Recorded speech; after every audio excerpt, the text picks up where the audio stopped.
उधर एक महीने से लापता बताए जा रहे उत्तर कोरिया के शासक किम जोंग उन ने अचानक सामने आकर पूरी दुनिया को चौंका दिया। खबर है कि सुबह उत्तर कोरिया की सेना 75वीं सालगिरह पर बहुत बड़ी परेड होनी, लेकिन बीते 35 दिनों से किम गायब थे। इसलिए माना जा रहा था कि उनकी तबीयत खराब है और शायद वो अपनी सेना की परेड में हिस्सा नहीं लेंगे।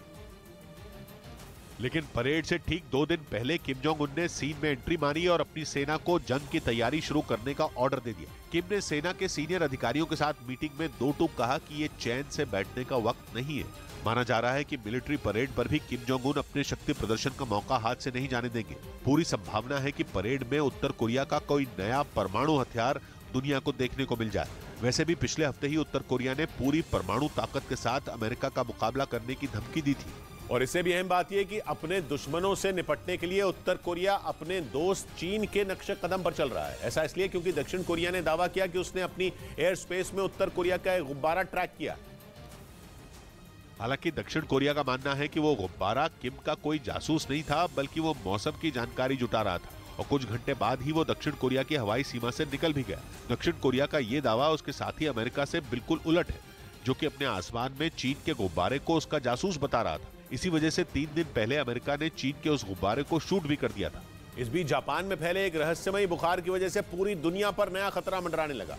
जापान के स्वास्थ्य विभाग ने जो आंकड़े जारी किए उनके मुताबिक ये बुखार जापान के कई इलाकों में बहुत तेजी से फैला, जिसकी चपेट में आकर पिछले एक हफ्ते में करीब 50,000 लोग बीमार पड़ गए। जानकारी के मुताबिक अब तक जापान के 47 प्रांतों में करीब 51,000 मरीजों ने इस रहस्यमयी बुखार से बीमार पड़ने की शिकायत की, जिसके बाद जापान की सरकार इसे महामारी घोषित करने की तैयारी में है, क्योंकि वहाँ मरीजों का आंकड़ा हर गुजरते दिन के साथ बढ़ता जा रहा है। जापान के स्वास्थ्य विभाग के मुताबिक सबसे खराब स्थिति ओकिनावा प्रांत की है, जहाँ इस बुखार के करीब 41% मरीज हैं। वहीं जल्दी इससे राहत मिलने की उम्मीद भी नजर नहीं आ रही, क्योंकि डॉक्टरों का अनुमान है कि ये बुखार अभी और तेजी से फैलेगा।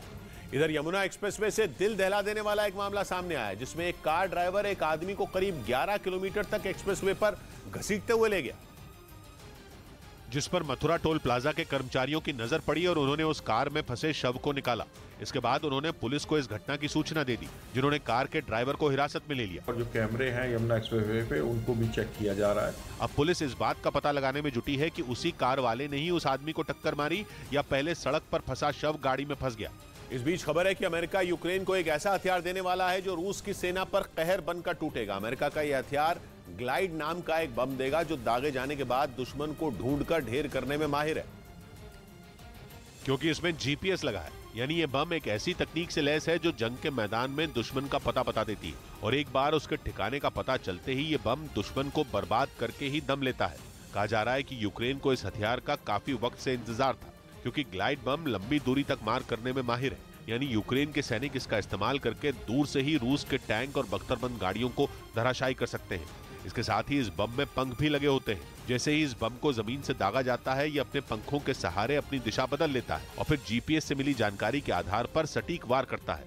न्यूज़ 18 इंडिया की web series FIR number 208 streaming now.